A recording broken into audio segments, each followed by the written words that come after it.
സിനിമയെ ഭ്രാന്തമായി സ്നേഹിക്കുന്ന ഒരു മനുഷ്യൻ. ഡിജിറ്റൽ യുഗത്തിലും സിനിമ ഫിലിമിൽ കാണുന്നയാൾ. കേരളത്തിൻ്റെ തെക്കേയറ്റത്തെ ഗ്രാമമായ പാറശാലയിലിരുന്ന് മലയാളം മുതൽ അന്യഭാഷാ ചിത്രങ്ങളുടെ ഫിലിമുകൾ വരെ ശേഖരിക്കുകയാണ് അശ്വന്ത്.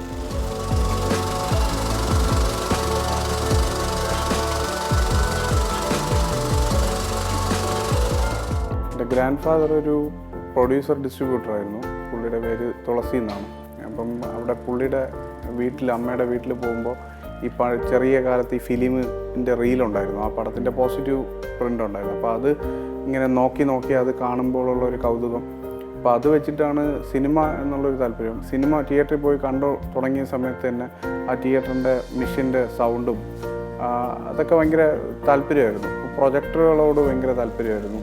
അങ്ങനെ ഈ 35mm പ്രൊജക്ടറുകളും 16mm പ്രൊജക്ടറും ഒക്കെ കളക്ട് ചെയ്യാനായിട്ട് തുടങ്ങിയത്.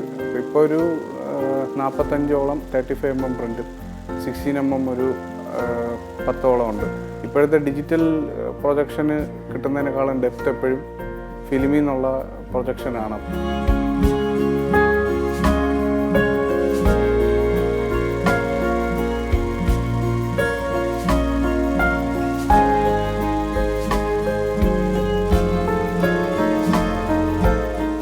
എനിക്ക് ഒരു പ്രൊജക്ടർ ആദ്യമായിട്ട് തന്നത് അനീഷ് എന്ന് പറഞ്ഞ ആലുവയുള്ള ഒരു ചേട്ടനാണ്. പുള്ളി എന്നെപ്പോലെ തന്നെ ഇതിൽ ഭയങ്കര താല്പര്യമുള്ള ആളാണ്. പുള്ളിയുടെ ഇതിൽ 100ഓളം സിനിമകളും ഉണ്ട്. പിന്നെ US പേഴ്സണായിട്ട് അമേരിക്കയിൽ വർക്ക് ചെയ്യുന്നൊരു ചേട്ടനുണ്ട്, ബിബിൻ എന്ന് പറഞ്ഞിട്ട്. പുള്ളിയാണ് എൻ്റെ ഒരു മെൻറ്റർ. എൻ്റെ അടുത്ത് ഒരു പ്രൊജക്ടർ വാങ്ങിക്കാനായിട്ട് ആദ്യം പറഞ്ഞത് പുള്ളിയാണ്. അപ്പം അങ്ങനെ പുള്ളിക്കും ഒരുപാട് പ്രൊജക്ടർ കളക്ഷനുണ്ട്. 10ഓളം പ്രൊജക്ടർ പുള്ളിക്ക് കളക്ഷനുണ്ട്.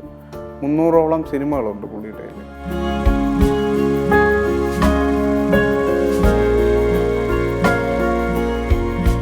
ഇത് 1960കളിൽ തിയേറ്ററുകളിൽ ഓടിക്കൊണ്ടിരുന്ന, 60 മുതൽ ഓടിക്കൊണ്ടിരുന്ന ഒരു ബവർ എന്ന് പറഞ്ഞ ജർമ്മൻ മെയ്ഡ് കമ്പനിയുടെ ഒരു പ്രൊജക്ടറാണ് ഇത്. പ്രൊജക്ടറുകളുടെ റോൾസ് റോയ്സ് എന്നാണ് ഇത് അറിയപ്പെടുന്നത്.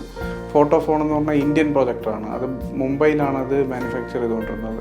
അതും 35mmൻ്റെയാണ്. പിന്നെ ചെറിയ പ്രൊജക്ടറുണ്ട്, അത് പോർട്ടബിൾ ടൈപ്പ് 16mm എന്ന് പറയുന്ന ഫോർമാറ്റാണ്.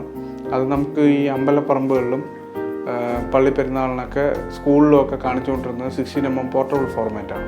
പ്രൊജക്ടറിലൂടെ നമുക്ക് സിനിമ കാണുമ്പോൾ ഒരു റിയാലിറ്റി ഒരിക്കലും ഡിജിറ്റലിലോ ഇപ്പോഴത്തെ PXD അല്ലെങ്കിൽ ക്യൂബ് സാറ്റലൈറ്റ് പ്രൊവൈഡറിന് കൊടുക്കാൻ പറ്റുന്നില്ല. കാരണം ഫിലിമിൽ കാണുമ്പോൾ 24 ഫ്രെയിം ഒരു സെക്കൻഡിൽ റൺ ചെയ്തിട്ട് ആ ഒരു റിയാലിറ്റി ഉണ്ട്. ഒറ്റ പോക്കറ്റിൽ, സെൻട്രൽ പോക്കറ്റിൽ ഒരു ഫ്രെയിം നിന്നാണ് താഴോട്ട് പോകുന്നത്. തൂവാനത്തുമ്പികൾ അടക്കമുള്ള മലയാളത്തിലെ ക്ലാസിക് സിനിമകളുടെ ഫിലിമുകൾ അശ്വന്തിൻ്റെ കൈവശമുണ്ട്. എന്നാൽ മലയാള സിനിമകളുടെ ഫിലിമുകൾ സംരക്ഷിക്കാതെ പോയപ്പോൾ മികച്ച സിനിമകൾ പലതും ശേഖരിക്കാൻ കഴിയാതെ പോയതിൻ്റെ നിരാശയിലാണ് അയാൾ ഇപ്പോഴും.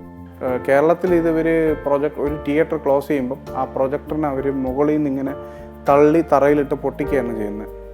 പൊട്ടിച്ചിട്ട് അതിനെ സ്ക്രാപ്പ് ചെയ്യുകയാണ് ചെയ്യുന്നത്.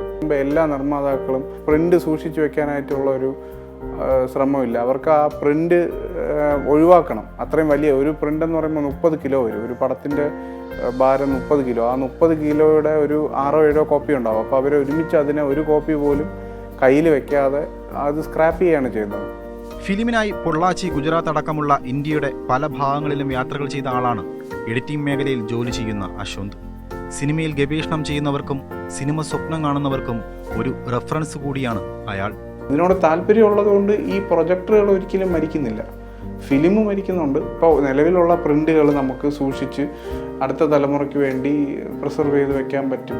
ഇത് റിസർച്ച് ചെയ്യുന്നവർക്കോ നമ്മളെ റിസർച്ച് ചെയ്യുന്ന ഫിലിം ഈ റീസ്റ്റോറേഷനെ കുറിച്ചൊക്കെ ഉള്ളവരൊക്കെ നമ്മൾ സ്റ്റഡി മെറ്റീരിയൽ എടുക്കാനും അവരുടെ സ്റ്റഡി പർപ്പസിനൊക്കെ നമ്മളെ കാണാനായിട്ട് വന്നിട്ടുണ്ട്. അപ്പം അങ്ങനെയുള്ളവർക്ക് പ്രയോജനം വരട്ടെ.